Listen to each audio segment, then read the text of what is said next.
ሰላም ጤና ይስጥልኝ። እንደምን አላችሁ? ውድ የተከበራችሁ የዶክተር ቃል ኪዳን ቤተሰቦች፣ ይህ የዶክተር ቃል ኪዳን ዩቲዩብ ቻናል ነው። ዛሬም እንግዲህ እንደተለመደው በጣም ቆንጆ የሆነ ፕሮግራም ይዤላችሁ መጥቻለሁ። ሁሉም ሰው ይጠቀምበታል ብዬ አስባለሁ። እንግዲህ በዚህ ዩቲዩብ ቻናል ላይ እንደሚታወቀው ስለተለያዩ የጤና ጉዳዮች የምናወራ ነው የሚሆነው። በተጨማሪም ደግሞ የሰው ልጅ ትዳር ውስጥ እንዳያጋጥሙ የምንፈልጋቸው በተለይ ደግሞ ለትዳር መፍረስ ዋነኛና ትልቁ ሚና የሚይዘው ወሲብ፣ ስለሱ ጉዳይ በደንብ በስፋት የምናወራበት ዩቲዩብ ቻናላችን ነው። እንግዲህ ዛሬም በጣም ጠቃሚና አስፈላጊ ነው ብዬ ያሰብኩትን ፕሮግራም ይዤላችሁ ነው የመጣሁት።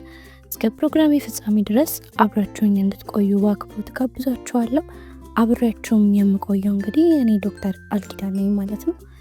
ዛሬ እንግዲህ ይዤላችሁ የመጣሁት በጣም አሪፍ የሆነው ርዕስ፣ ብዙ ጊዜ ወንዶች እኔ አጭር ነው እቃዬ፣ ሴቷን ማርካት አልቻልኩም፣ ወይም ደግሞ ሴቶች የባሌ እቃ አጭር ነው እሱን ማርካት አይችልም በሚል በተለያየ ምክንያት ብዙ ጊዜ ለትዳር መፍረስ እንዲሁም ለተለያየ ነገሮች የተዳረጉ ሰዎች ወይም ደግሞ ቤት ውስጥ እቃዬ አጭር ነው ናም ብለው ተሸማቀው ቤት ውስጥ የተቀመጡ ብዙ ወንዶች አሉ።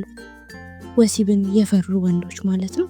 ስለዚህ ዛሬ እንዴት አድርገው እነዚህ ሰዎች ወሲብ ቢያደርጉ ሴቷን ማስደሰት ይችላሉ፣ በተጨማሪም እነሱም ደግሞ ከዚህ ሀፍረት ወጥተው በኮንፊደንስ መራመድ ይችላሉ የሚለውን ኮንሰፕት ነው እንግዲህ ዛሬ በትንተን አድርጌ የማስረዳችሁ ማለት ነው።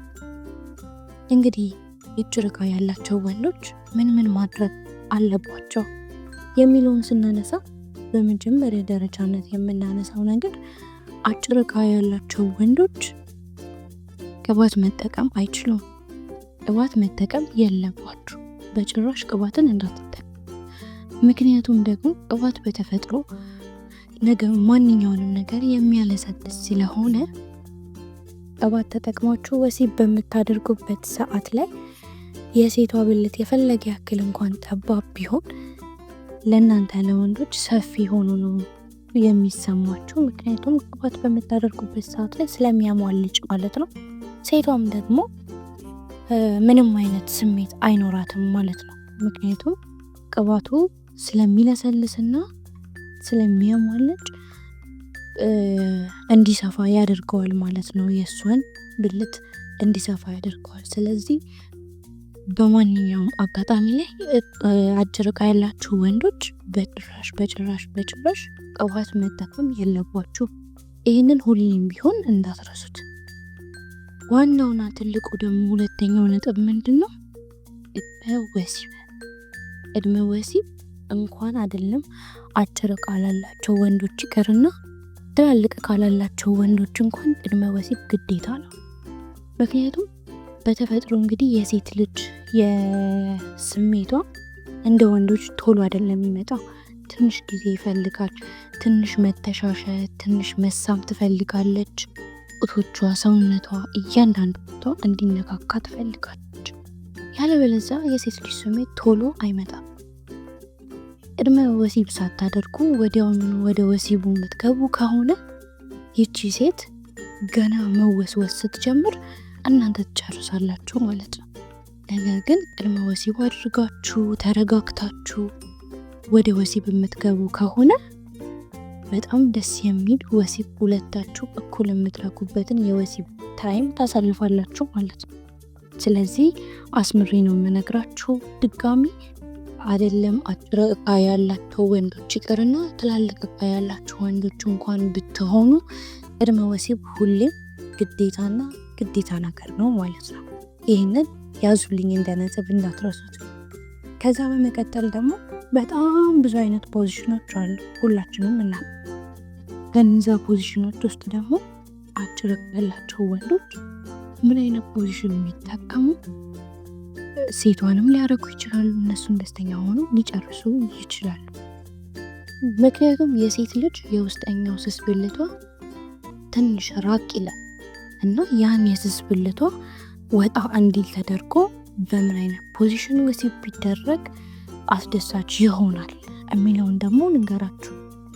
በመጀመሪያነት ሁላችንም የምናውቀውና እኛ ሀገር ላይ በብዛት የተለመደው የፖዚሽን አይነት ሴቷ በጀርባዋ አልጋ ላይ ተኝታ ከዛ ወንዱ ደግሞ ከላይ ሆኖ የሚያደርገው የወሲብ አይነት ነው። ግን ይህንን በምታደርጉበት ሰዓት ላይ የሴቷን እግሮች ግዴታ በደንብ ከፍ ማድረግ አለባችሁ። እግሮቿን ወደ ደረቷ ከፍ ባደረጋችሁ ሰዓት ውስጥ ያለው ስስ ብልቷ ወደ ውጭ ቀረብ ይልላችኋል ማለት ነው። በዛ ሰዓት ላይ ወሲብ ስታደርጉ የሚገርም ዓለም ውስጥ ነው እሷ የምትገቡ፣ እናንተም በጣም ደስተኛ የምትሆኑበትን የወሲብ ጊዜ እኩል አብራችሁ ታሳልፋላችሁ ማለት ነው። ስለዚህ ሁሌም ይህን ፖዚሽን መርሳት የለባችሁም። ሁለተኛው የፖዚሽን አይነት ደግሞ ወንዱ ተኝቶ አልጋ ላይ ተኝቶ ሴቷ ለወሲብ የተዘጋጀው ብልቱ ላይ እግሯን በርከክ አድርጋ እሱ ላይ ቁጭ ትልበታለች። ያንንም ቁጭ ብድግ እያለች የምታደርገው የወሲብ አይነት ነው ማለት ነው። ይህም እንግዲህ እሷ ቁጭ በምትል ሰዓት እንዳልኳችሁ ውስጥ ያለው ስስ ብልቷ ወደ ውጭ ቀረብ ስለሚል ይህም በጣም ተመራጭ የፖዚሽን አይነት ነው ማለት ነው። ሌላኛው ደግሞ በጣም ምርጥ የሆነውና ሁሉም ሰው የሚወደው ብዬ የማስበው የፖዚሽን አይነት ከኋላ ወይም ደግሞ ፍንግድ የምንለው ወይም ደግሞ ፉ ብለን የምንጠራው ማለት ነው። እንግዲህ ፉ በምናደርግበት ሰዓት ላይ የተለያዩ አይነት የፉ ፖዚሽኖች ሁላ አሉ። እነሱን በቀጣይ ቪዲዮ አንድ በአንድ እያብራራው የምነግራችሁ ነው የሚሆነው። ግን የፍንድድ ፖዚሽንን መጠቀም በደንብ አድርጎ ሴቷ እንድትረካ ያደርጋል። ወንዱም ከሷ እኩል ደስተኛ ሆኖ መርካት ይችላል ማለት ነው። ከዛ በተጨማሪ ደግሞ ሁሌ የተለመደ አይነት ፖዚሽንን ማድረግ ለሴቷም ቢሆን ደስታን አይፈጥርላት፣ ወንዶችም እንደዛው። ስለዚህ የተለያዩ ነገሮችን ብትሞክሩ፣ ለምሳሌ ወሲብ በምታደርጉበት ሰዓት ላይ የወሲብ ፍላጎታችሁ በሚመጣበት ሰዓት ላይ ኤኒ ቦታ ላይ ወሲብ ማድረግ በምትችሉበት እና የወሲብ ስሜታችሁ የሚመጣበት ቦታ ላይ ሁላ ወሲብ ብታደርጉ በጣም ተመራጭ ነገር ነው። ለምሳሌ አሁን ቤት ውስጥ ከሆነ ወሲብ የምታደርጉት ግዴታ አልጋ ላይ ብቻ መሆን የለበትም። ወንበር ላይ መሆን ይችላል፣ መሬት ላይ መሆን ይችላል፣ ቆማችሁም ሊሆን ይችላል። ከዛ በመቀጠልም ደግሞ አልጋ ላይ ራሱ ከሆነ አልጋው ከስሯ ወገቧ ስር ትራስ በማድረግ ከወገቧ ከፍ እንድትል በማድረግ ይሄ ያልኳችሁ ውስጥ ያለው ስስ ብልቷ ወደ ውጭ ቀረብ እንዲልላችሁ አድርጋችሁ ወሲብን ብታደርጉት በጣም ጣፋጭና አይረሴ የሆነ የወሲብ ጊዜ ነው የምታሳልፉበት።